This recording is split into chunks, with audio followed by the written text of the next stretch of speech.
नागपूरमध्ये पोलीस भरतीसाठी प्रयत्न करणाऱ्या तरुणांचं आंदोलन सुरू आहे। पोलीस भरती वेळेत न केल्यानं वयोमर्यादा वाढलेली आहे, ओलांडलेली आहे। 2 महिने वय जास्त झाल्यानं अनेक तरुण पोलीस भरतीपासून वंचित आहेत।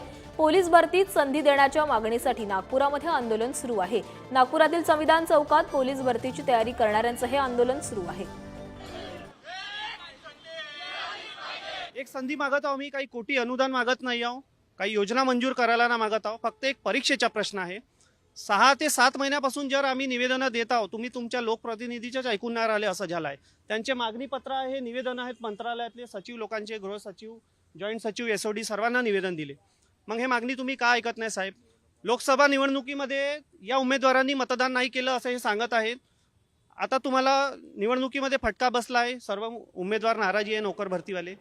माझी मागणी आहे की तुम्ही हे मागणी पूर्ण करा आमची। तर याबाबत अधिक बोलण्यासाठी आमचे प्रतिनिधी जितेंद्र शिंगाडे आपल्यासोबत जोडले गेले। जितेंद्र, नागपूरमध्ये पोलीस भरतीसाठी तयारी करणाऱ्या तरुणांचं आंदोलन सुरू आहे, या तरुणांची नेमकी मागणी काय?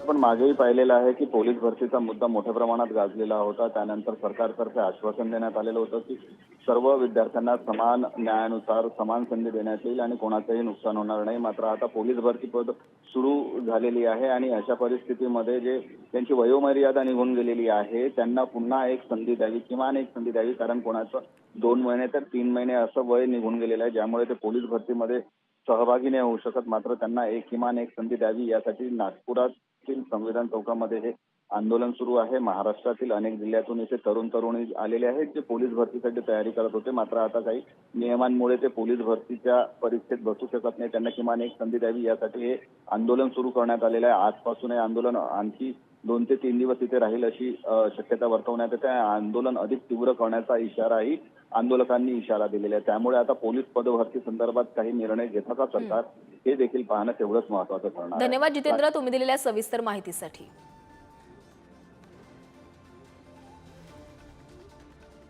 Thank you.